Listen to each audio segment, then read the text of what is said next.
All right. Hello, everybody. Happy Wednesday. My name is Mikko Luhtava. I'm the head of marketing here at Vinu, and today I'm joined by Eline Vandenbrink from Sana Commerce. Hi, Eline. Hi, Nico. Hi. How are you doing? Today's topic, ideal customer profile setup and implementation. Eline and Sana Commerce have gone through a very interesting project in the last year, breaking down ICP, really identifying who Sana Commerce wants to target, what were the steps in going after that, and then implementing that across the company. Before we get up and running with things, Eline, maybe you'd like to introduce Sana Commerce and yourself and your role there. Yeah, sure. So thanks for the introduction. My name is Eline. I'm responsible for sales operations and enablement at Sana Commerce. And Sana is a provider of e-commerce solutions based in the Netherlands, in Rotterdam, but we're active in all parts of the world. So we also have offices in North America, Australia, in Dubai, in Latin America, and several countries in Europe. And what I do, I've been working with Sana for 5 years now. In my role as sales operations and enablement manager, basically we're responsible for everything that has to do with sales, but not actually selling. So really making sure that the sales team is equipped with the right tooling, processes, content, everything they need in order to help their customers become successful. That's also why I'm here, really, because one of the bigger projects that we ran last year was the ICP project. So really excited to talk about that. Excellent. And obviously, sales operations is an interesting topic for a lot of our audiences. We had a webinar back in the spring about it as well. How many people are on your team and what are the responsibilities there?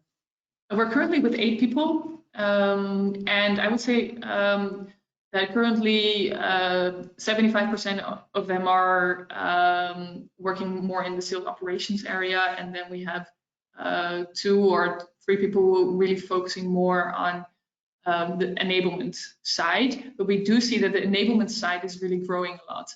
So from sales operations, like more traditional perspective on analytics, tooling, processes, we also see a big need and a big opportunity to take that to the next level by really enabling sales to adopt that, right? And to always have the right content available at the right time.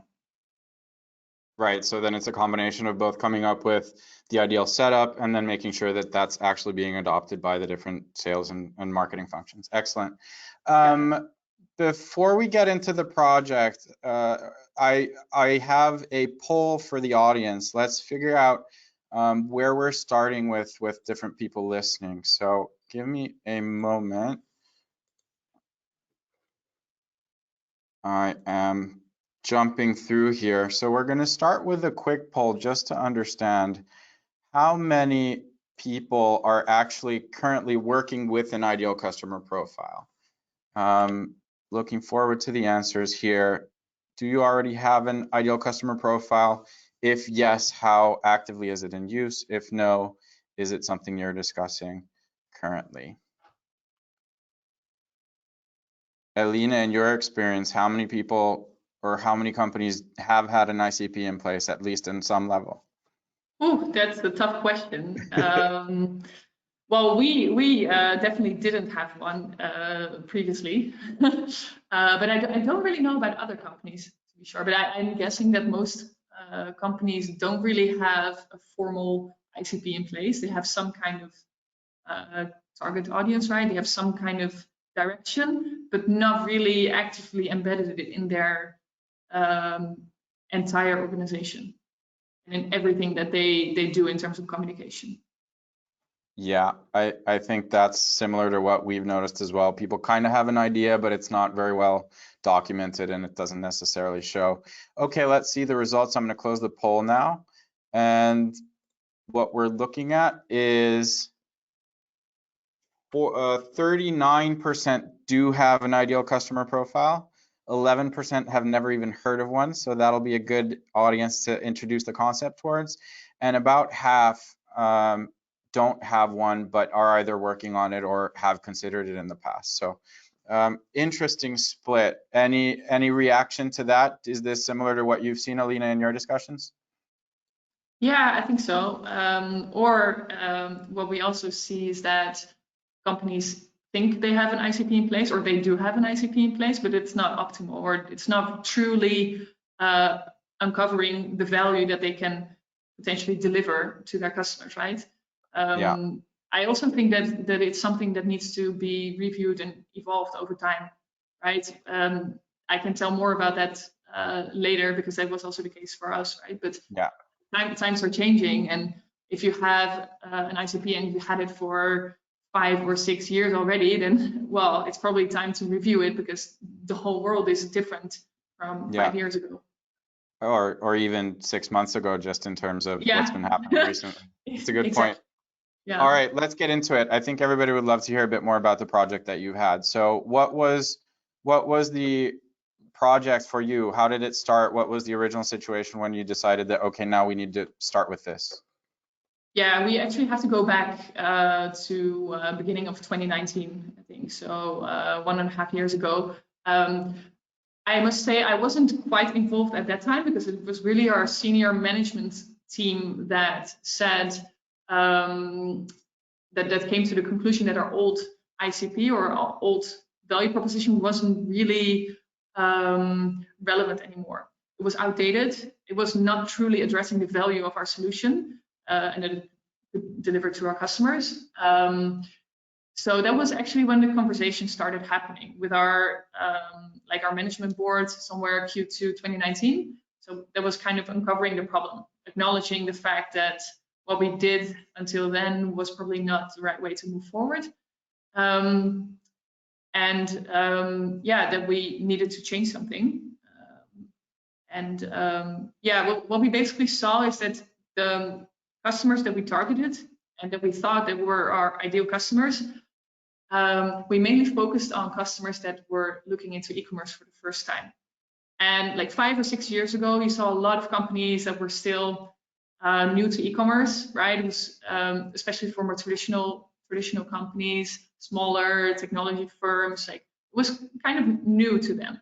But now, 5 years later, most companies already have experience with e-commerce, and they're just looking to improve it or to replace it with a new platform, right? So it's a completely different world, and that was what we were running into, and why our old ICP, I'm not sure if we can even call it an ICP, because we never really did extensive research into it, but it wasn't relevant anymore. It wasn't up to date.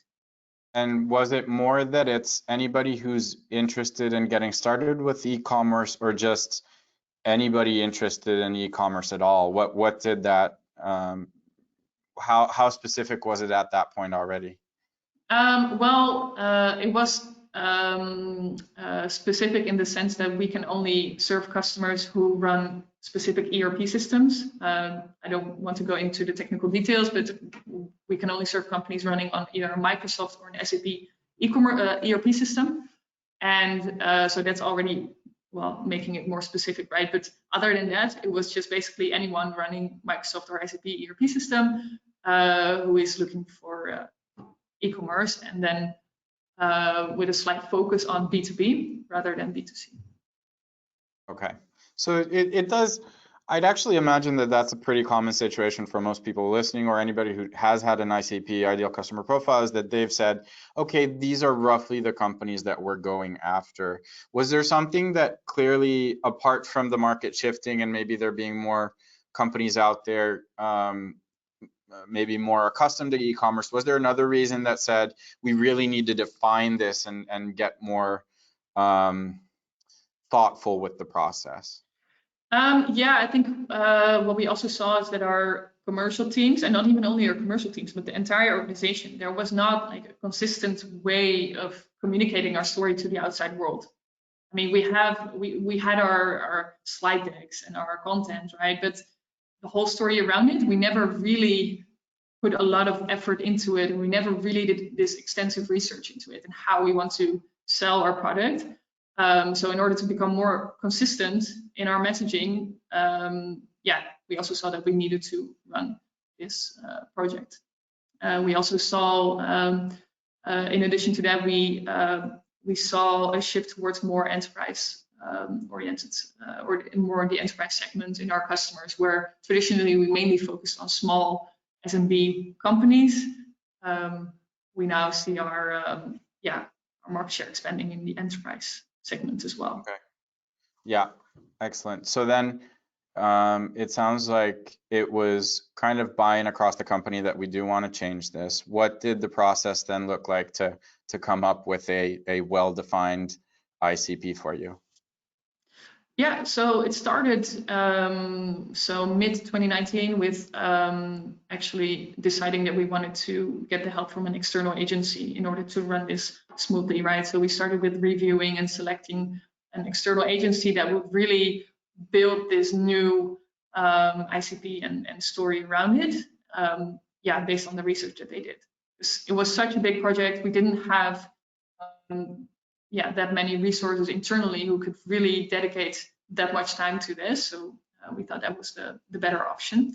And it was quite interesting because for, I think at least half a year, we did really extensive research together with an external agency before we actually implemented anything. And what they did is gather a lot of data and information through different channels. So first of all, there were 14 customer interviews. So our happiest customers, but also ranging in size, so small, medium, large enterprises, all different industries.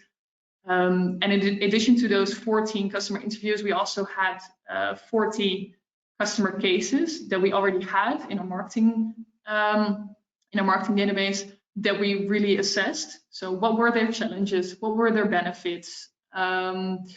What do they actually promise to their customers? Why are they successful with their customers? Those are all things that we try to uncover from our customers.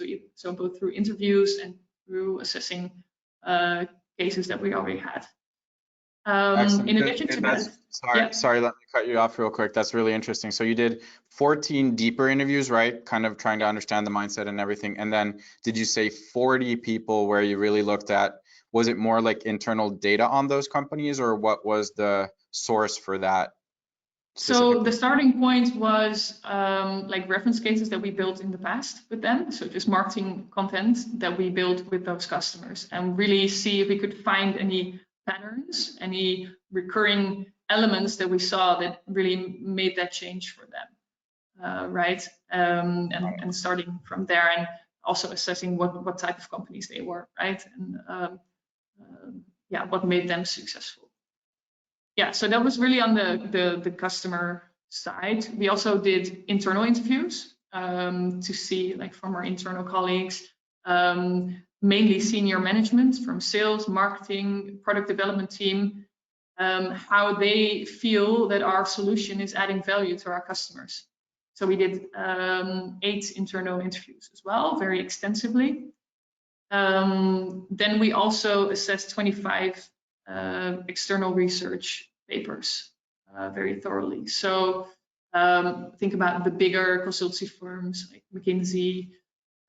We really tried to uncover what was going on in the market, reading trend reports, what are challenges in the e-commerce market, what do we see in trends. So really that external research as well. And also, was there something in the external research? Was there something specific that you were trying to get an answer to, or was it really just understanding where e-commerce is heading and then trying to position yourself into that? Understanding where e-commerce was heading, but also how it plays a role in more like the bigger digital transformation, right? Where are we going with all this digital transformation in the coming years? But also, if we look at e-commerce, what is especially important, right? And you see a lot of papers writing about customer experience is becoming more important.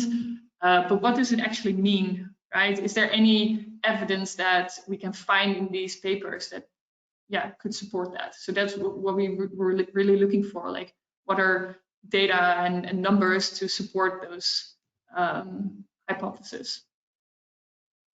And there was one last thing that I think most companies tend to forget, and that was our competition.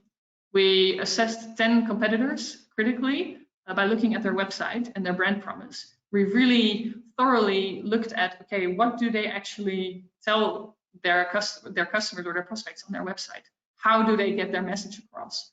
Right? What's their brand promise? What's their value proposition? Really try to uncover that from their website and their external communication. And it was very, very helpful actually to see that. I think what we mainly learned from that is that most of our competitors still, like ourselves at that point, were really focused on their product and the features of their product. So that was basically how we did that research. Excellent. And I think with competitor analysis, it's always interesting. Obviously, a fairly competitive field for you as well. I'd imagine that there are different sized players for different types of companies, et cetera. Okay, so quite a lot of research. And was all of this done with that external partner? Yes. All of the Yes. background? Yeah. So then what was the process like, kind of turning that into starting to make the decisions and your own positioning and your own decisions out of that? So together with that agency, based on all this information that we now gathered, we drafted, the new positioning, the new value proposition, or the new ICP, and we actually tested it again with the same customers that we interviewed in the research phase. And we validated whether, well, our summary and our new story was actually what they meant, was actually if it actually relates to them. And we basically asked them the question: if we would sell our product like this, would you be inclined to would you buy it, or would you feel that this is an accurate description of the value that we can offer? And well, who knows that better than our customers, right? I mean, they are working with our product, they know what value they get from it. So they are the ones who need to validate it, that if that story is true. And we got good feedback from that. So that's when we thought, okay, we're in the right direction, we can move forward with this. Were you actually showing them something like a mock website, or what was the tool for that discussion? At that point, it was mainly just a PowerPoint deck based on that new story, and just again having calls with them and just going through through that brand promise. Really cool. And how long did all of this, so now we've gone through the research phase and then kind of a validation phase, right? So how long had these two phases taken? I think when we were done with all that, so we really had a draft that we wanted to work with, it was already January of this year. So at least half a year. At least half a year. And then, well, we still had to further work on it in terms of building a supporting story around it. We had to validate it with more external research. So that was basically the first quarter of this year, gathering more data and content to support it and to use in our marketing communications. And this all happened, but sorry, this all happened before we actually implemented, right? So this was all still before our commercial teams were going out into the world. And when was that launch date for you? So when did you actually come out with the new ICP and the new messaging that came with that? That was only May or June of this year. And I don't mention a specific date here because it was actually part of a bigger project where we also rebranded our whole website and our whole style guide. So it was basically a phased rollout of everything. But it was definitely not before summer of this year. So even after having that draft ICP ready, we still took half a year to really validate it, to optimize it. As you can imagine, there's a lot of people who need to say something about it, right? And who need to be on board with that new story. So you want to test it again and again and again. And every time we had that conversation, something would come up, that someone would raise a question or a fair point, like, I'm not sure if this is really what we mean with it, or I'm not sure if this is really the right word to use, even on that level, right? So we kept going back and back and back and reiterate until we all felt that it was perfect. Yeah, and I think it's a good point with these projects. The internal buy-in can take sometimes just as long as the coming up with the concepts. We'll talk a bit more about the challenges later, but how long did that phase take in total? What was the internal part? So you had the drafts, and then before you came out with it and did the full launch? Yeah, 3 to 6 months, I would say. Yeah.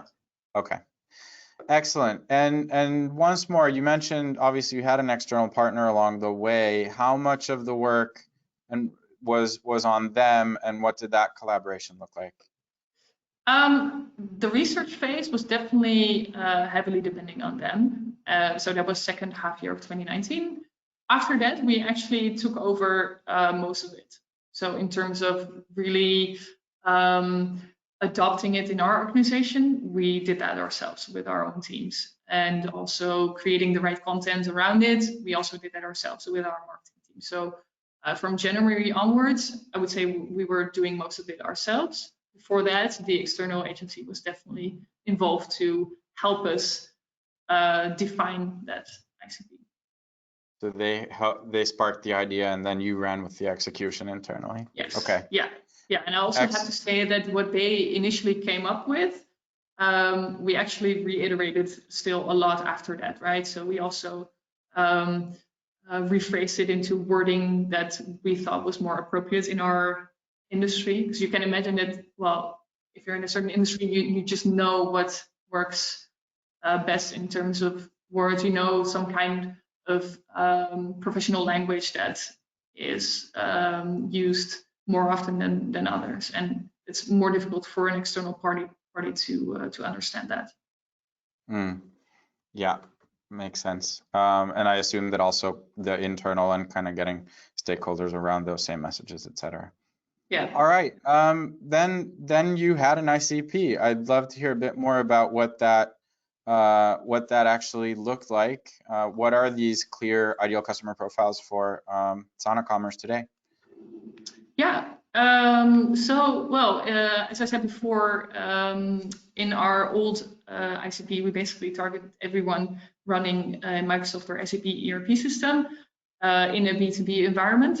That's still the case. But what we found through that research that we did is that most of our customers actually serve customers that heavily depend on them.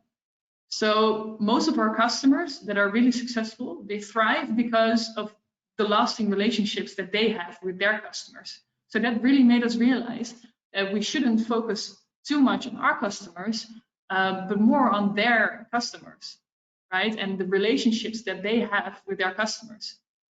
So we see that typically our successful customers are in business for a long time, have been in business in an offline world for a long time, have been very successful, want to move to an online commerce experience, right? They want to get involved in e-commerce, or already have started with e-commerce, but they struggle to deliver that same experience to their customers online as they did before offline. So they really depend on that relationship, the lasting relationship with their customers, and they need to live up to that in an online world. And that's where we saw that most of customers struggled before, and where our added value was actually the biggest. So what we now actually see in our ICP is that we mainly add value to customers who really depend on relationships with their customers and do not compete on, for example, price alone. So if you're looking for a cheap solution and you're mainly competing on price, then probably our added value is not as big as it could be if you would be thriving because of your relationship.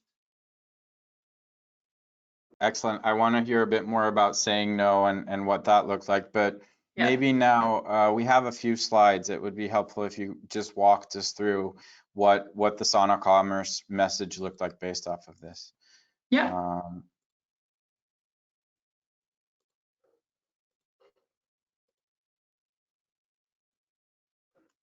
All right, you should be live now. Go ahead.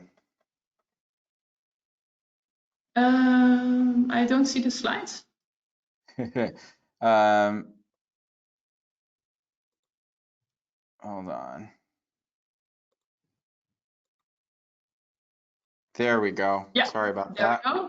No worries. All right, so what we see here is a screenshot of our website. This is the new website that we also launched as part of this project in the beginning of May of this year. What you really see here, and what I think is really powerful in how we do this, is that the messaging and the ICP really comes across throughout our whole website. So this is just a homepage, but it already states our main tagline: prioritize relationships, not just transactions. You will find that throughout our whole website, and not only that, but you will see, you will find our ICP, which is basically described in this short paragraph below that tagline. You will see that throughout the whole website, and not only the website, you will see it in all our communication externally. You will find it on LinkedIn. You will find it in advertising, everywhere. Yeah, this is another example. Our employees are also encouraged to really use that messaging in their personal LinkedIn profiles. So by using a banner, but also in their professional descriptions. Like, what do we stand for as a company? How do we add value? So it's really about being consistent throughout your marketing channels, but also throughout any other channels that you use to reach the outside world, right? And how have you made sure, you mentioned a lot of the different touch points, and obviously you've clearly thought it out what that'll look like in those, but how have you really made it sure that this experience and the message is going to be consistent across all of these different channels? I think most of it was really aligning with internal stakeholders and making sure that it was centrally organized. So the driver behind this whole project was our CEO himself, because of the importance of this project. And also because of that, I think he really made sure that all departments were included, right? And that we were able to, through our marketing organization, make sure that all our marketing channels were expressing the same message, but also our sales department was trained to tell the same story. But even our recruitment and HR teams, right, were trained and instructed to tell the same story when recruiting people, right? So it was really that integrated approach that led to this one consistent messaging throughout all our channels. And it was not easy to do, of course. I think the most important thing is to be very clear on what your story and your ICP is before you actually start implementing it. That's why we took so much time to really do that research and to reiterate and to optimize it before we actually started implementing it. And it sounds like you really had good buy-in on the management level as well, which then helps, Yes. Obviously, that language is consistent. Yeah. Do you think that's also because it kind of came from management originally, that this is something we want to focus on more, or that it wasn't, let's say, a marketing driven project, that this is our ICP, let's use these messages, and then having marketing implement that across the company? I think that was definitely key to the success of this. But I don't think you should underestimate how much effort has gone into this by constantly repeating why we were doing this. And really don't underestimate the importance of that, right? Our CEO has a monthly update to the global organization, to all 400, 500 employees in Sana.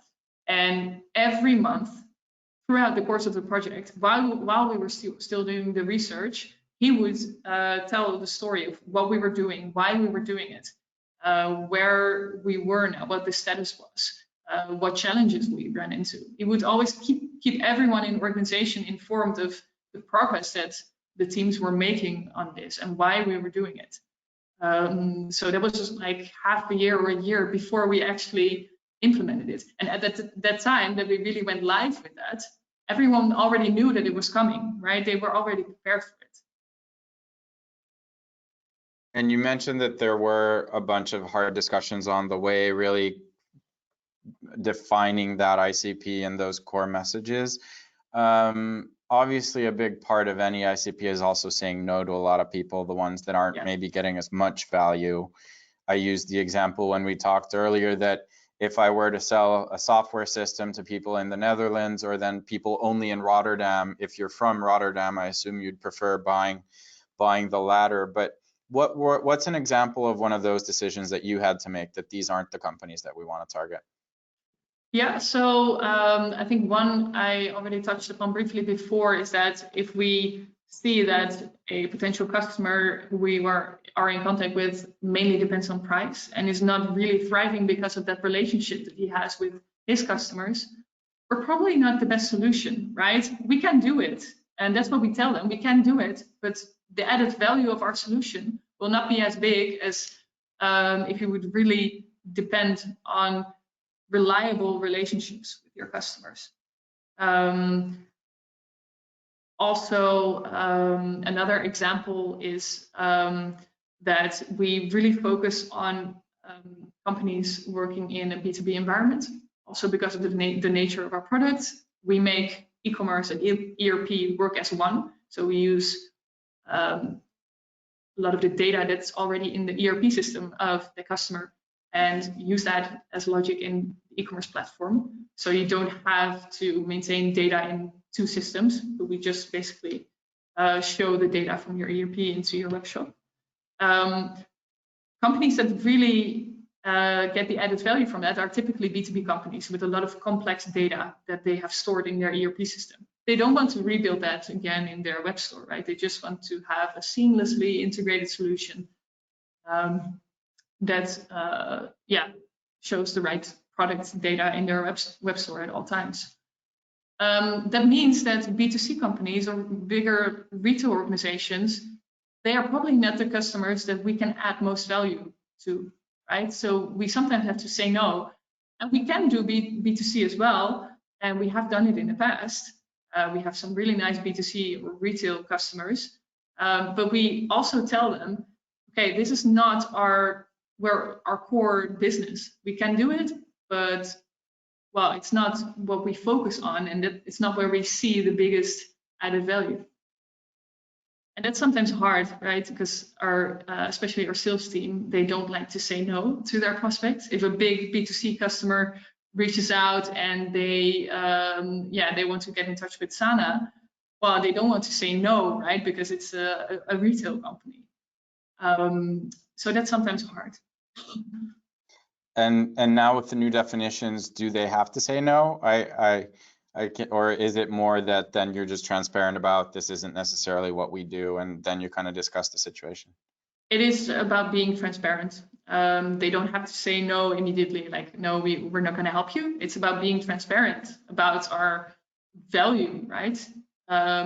So yeah, that's what we tell them and what we coach them on. Just be honest about it. This is what we can offer. This is how we can help you build relationships with your customers. This is what we are best at. And this is what we can also do, but not, well, our biggest strength. How hard was it really defining it to the level that you did? Because I'd imagine that there's always pressure to include a bit more, or broaden the scope a tiny bit more to get just a bit more customers, those that are on the fringe. What was that a hard discussion for you, or what did that look like? That was definitely a hard discussion, a very big discussion that came back every time throughout that whole year of researching and asking each other, are we really going to exclude this part of the world? Are we really going to exclude these companies? Are we really doing this? And what would that lead to? But we also understand that, well, what you said before, if you as a customer can relate to an ICP, then you're probably more willing to buy it because you can relate to it, right? So I think in the end, everyone agreed that a more focused ICP would be better for us. And I'd imagine that the data also was so clear on that and identifying these are the ones that we really do thrive and succeed with as a business, that this is where the focus should go. Yeah, exactly. Yeah. Excellent. All right. So then you went through this process and obviously now you're live. What have the results looked like so far? I know it's early in the process, but what have you seen is different now that you are live with this than compared to before? Yeah, well, I think the biggest result that we can already see is that we now have a very consistent way of communicating throughout our organization, throughout every department in our organization. And it sounds easier when I say it because we're still in that phase, right, where we are training and educating everyone and coaching everyone on telling the same story. But I do feel that we really have a consistent story now in place, and we didn't have that before. We still have to see what it will lead to in terms of commercial success, right? It's too early to talk about any concrete numbers, but what we do see is that we are definitely more aligned on the value of our solution. And yeah, from that we already see great benefits. And you mentioned that alignment. How does that show in practice? What do you have any examples of what that would look like internally? Yeah, so we in our sales team, for example, we work with different teams. So we start with more business development oriented conversations with a business development team who do the first qualification, the first conversations, and then they hand it over to a senior sales rep who takes on from there and starts really diving into the requirements for the solution. What we see is that, well, if they tell a consistent story, so in the business development team, we already talk in the same way that later in the sales process, the sales rep will also talk in that way. But it creates a clear story towards the customer, right? But also in your marketing content, if the customer constantly receives the message that is really aligned, then it's probably more powerful than when you receive different messages along the way. So really being consistent throughout the whole process, even though we hand over between different departments throughout that whole buying journey. Yeah, that's a good point. We had a similar situation last year when Vino updated our brand, and we'd been in a position where I feel that the messages we had on our website versus what salespeople were actually speaking with potential buyers on were different. So that makes sense that those handover moments would be ones where there's a risk that what you end up talking about is completely different with two people. Exactly. What else? What about from the customer's end? Have you received any feedback on, oh, this is now so much easier, or anything in terms of the discussions? Are you getting better leads? What does all of that look like? Yeah, it's the feedback that we received is very positive. I mean, we kind of expected it because we already tested it before with 14 of our customers. But also the customers that we apply it to now, they really react very positively to our story. They also actively share that feedback, so I think that's a sign that they relate to it, right? Yeah, that they really feel understood, because we now focus on their business and their relationships with their customers. And there are not many other companies in our industry that do that, right? That really acknowledge the fact that they, that they depend on the relationships with their customers. So they really recognize it. Really good to hear. Are you somehow internally distributing that feedback and making sure that everybody sees that it's working, or do you have a system in place for that? Well, again, mainly through our monthly business update by the CEO. We definitely share success stories there. I think 2 or 3 months ago, he also shared a nice interview with an additional customer who was not involved in that research phase, but he actually did an hour-long interview with that customer, really uncover how our solution basically adds value to them, and how our solution helps them to further expand those relationships. And it really fits very well into the ICP and the story that we now tell. So that was really nice to see. And our CEO then shared that with the whole company, which I think is a crucial thing to do in such a project. So not only the commercial teams who tell the story to their customers and prospects, but also internally, we have a huge team of developers based in all parts of the world, Sri Lanka, Ukraine. We have a big delivery team who is responsible for implementing our solution for customers. They also want to hear about the feedback from customers, right? And the commercial people are usually the ones who receive that feedback. You also want to make sure that everyone in your organization is aware of that. Yeah, that's a really good point. We had a similar setup in the spring. We started having these customer calls where a customer every 2 weeks would come in and we'd interview them on how they're using the platform, what are the benefits, what have they really liked, what are maybe ideas or things we could operate on, and that's been for the whole company as well. And it's been a really good way to align everybody around being customer focused and really understanding the value. So for anybody listening, that's definitely a tip. All right, I think it's time for another poll. We've been talking a lot about internal alignment, so here's a question for everybody. How well are you aligned internally around the ideal customers and messaging at your company? Is this, Eline, with your experience, something that people have been struggling with everywhere you've been, or obviously now you've been putting a lot of effort into succeeding with this, but how's it been elsewhere? For us, it has definitely improved. For other companies, again, I feel that often it's not formally documented or it's not really adopted throughout the whole organization. So maybe the sales team has a way of selling the product or targeting specific customers, and the marketing team has a specific way of targeting specific customers or has an idea about their ICP.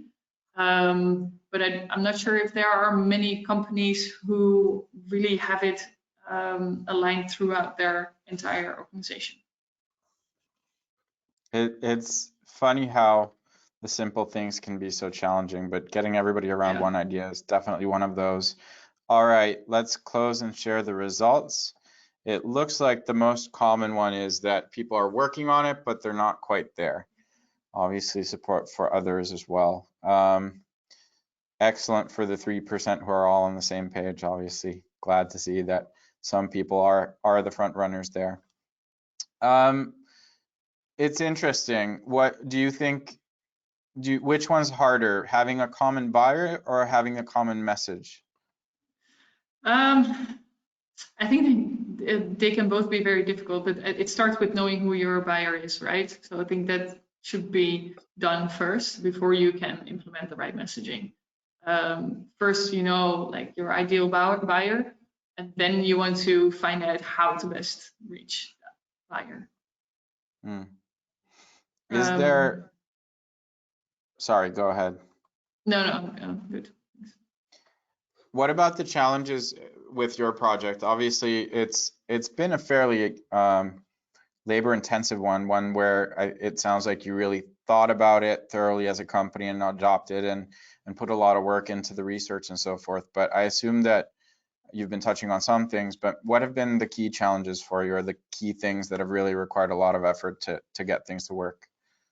Yeah, well, the fact that we did take a lot of time for it was, in my opinion, a good thing. But it was also sometimes challenging to explain that to the whole organization, right? People were asking like, hey, we've been doing this for a long time. When can we actually start using this, right? And we kept them up to date, but still they were,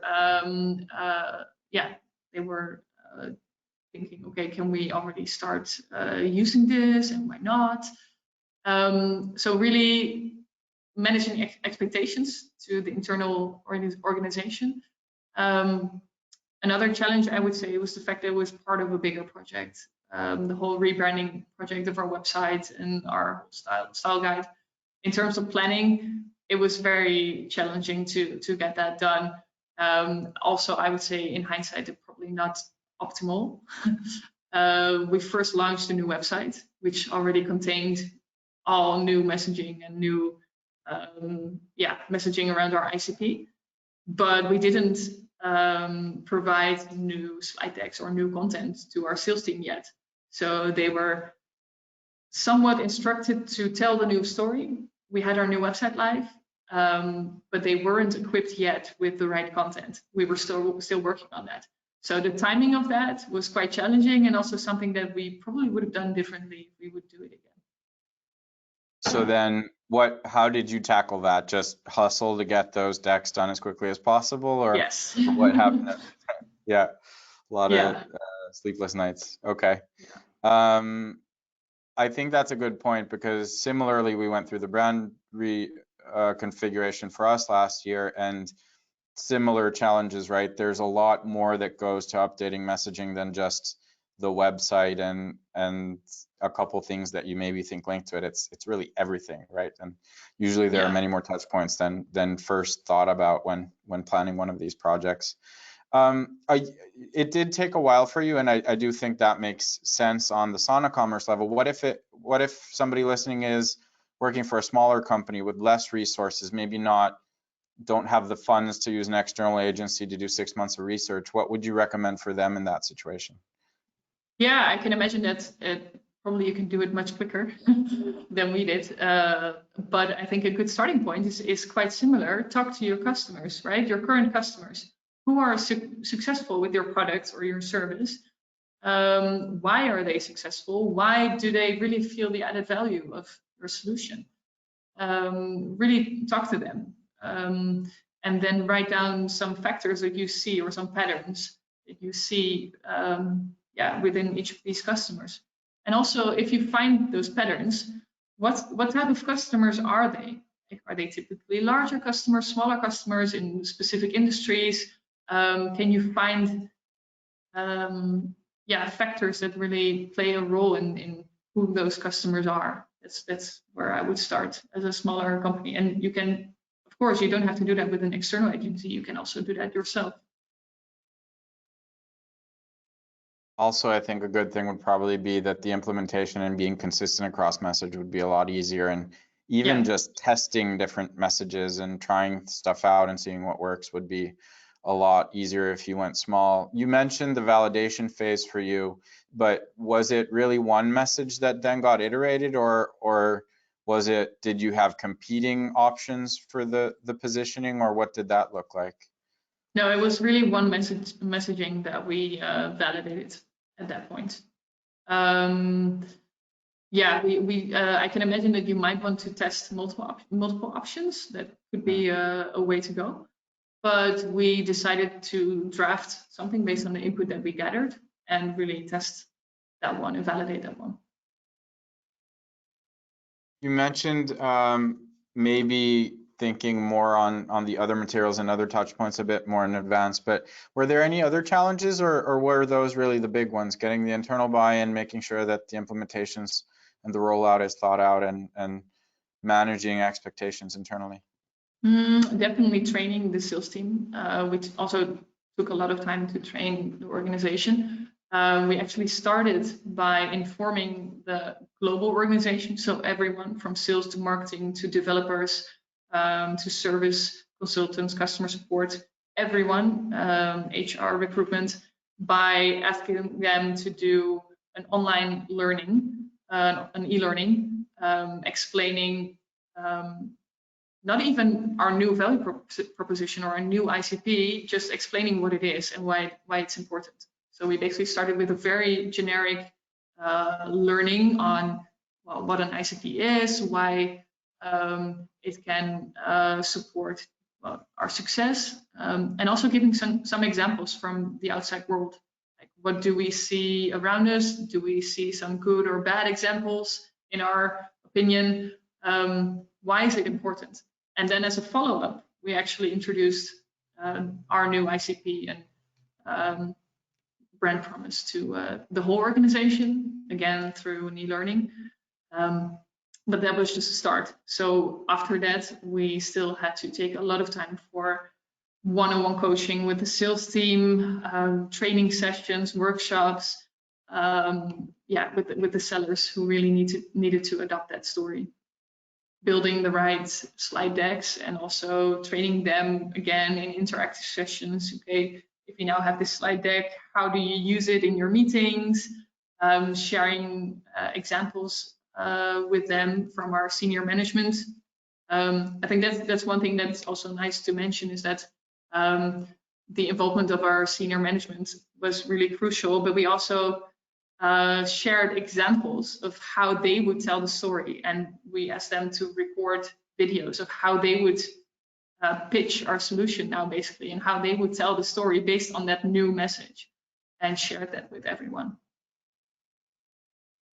I love that. It's sometimes hard to, with these projects, it feels like everything's very theoretical, but then you don't actually get to see the right versions of that. So Yeah. sounds really good. We have an excellent audience question here.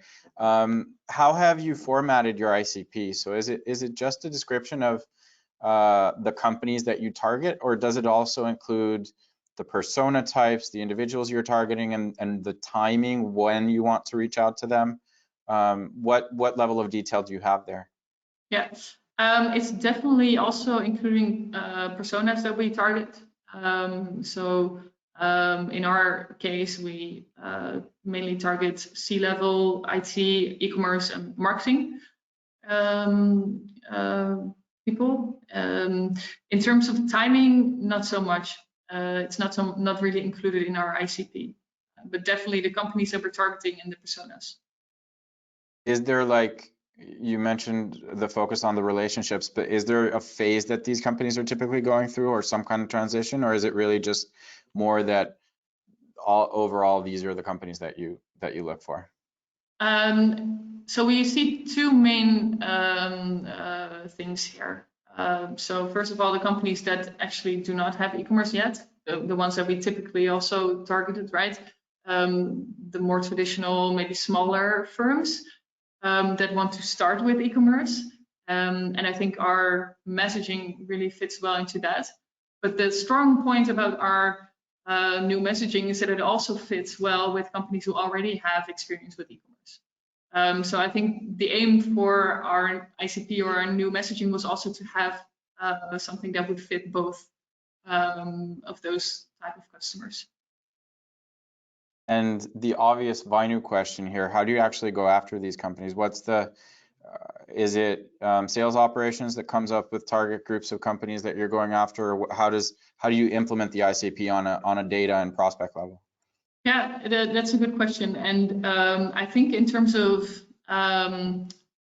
company type or business type and persona, we are pretty good at that. And it's easier for us because, well, we use different lead scoring models based on behaviors and company characteristics that we can recognize, and they get certain scores for that. And it's really part of our marketing efforts to generate demand and to target the right customers. So on persona and company level, I would say it's fairly easy for us. But when we talk about really our messaging and really wanting to target companies that thrive on those relationships, well, that's much harder to do through data, right? You first want to talk to them and really uncover why they are in business, why they are successful. That's not something you will find easily through data or through marketing outreach. So this is where we focus a lot in our external communications. So everywhere, this is exactly why it's important to be so consistent in all your marketing channels to really address that part that we find more difficult to gain through data and lead scoring.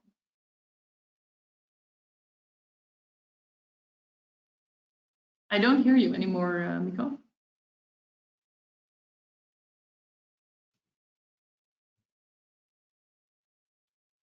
I'm not sure if I'm the only one with that issue.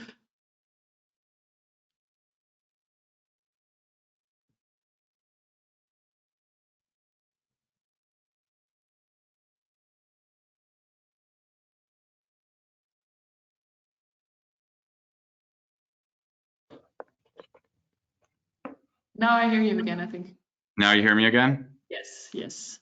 I have the weirdest podcast setup with a lot of bits and pieces. So maybe one of my plugs got loose there.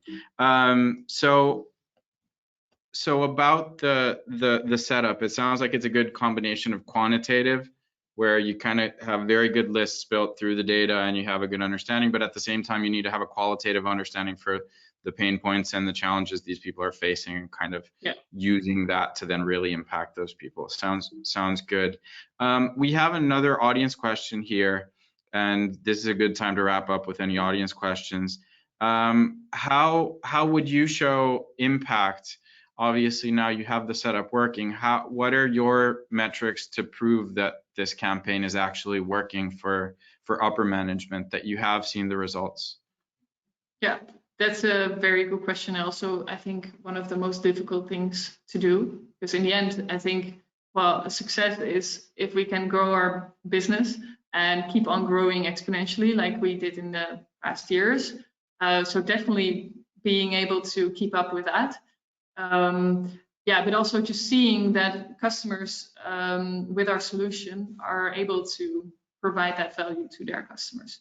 So if we talk about achieving goals, we look at the goals that our customers have with e-commerce, and we mainly see 3 pillars. And if we are able to deliver on those 3 pillars, namely customer convenience, reliability, and constant evolution. So customer convenience, always have information available through web store in real time, being able to execute the whole buying process, including returns, through the web store. Reliability, always showing the right, accurate data, not having any order errors. And constant evolution, always being able to live up to, well, changing demand and changing needs in the market. If we can help our customers achieving that, and we see that we can help customers better by having that new messaging in place, then I think we definitely succeed.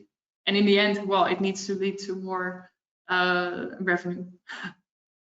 Yeah, I think it's probably one of those where you see that it's working, and then it's just, how do we really quantify this and prove it? And at the end of the day, I guess revenue is the only way to go. Excellent. Thank you so much, Eline, for this session. I hope that everybody listening really got both some practical tips, but also really understanding of the process to do this in a concerted effort across the company. As we wrap up, any parting words or advice to anybody who's either working with an ICP project right now or thinking about starting one? Anything that you'd really want to hit home for everybody listening? Take the time to really get it well, perfect or nearly perfect before you start implementing it. Reiterate over and over again, and really take the time for it. And depending on how big your organization is, get senior management involved and get their buy-in, and preferably let them drive the project. In our case, it worked really well that the CEO was directly driving the project. I think that's a really good ending. Thank you so much, Eline, for everything today. For everybody in the audience, you will be receiving a recording. Also, we'll share our own tips. Finews blog has we have guides on the past in how to create your own ideal customer profiles, what points to look into. So we'll definitely be sharing that as well for anybody listening. Thanks again, and have a wonderful Wednesday, everybody. Thanks so much.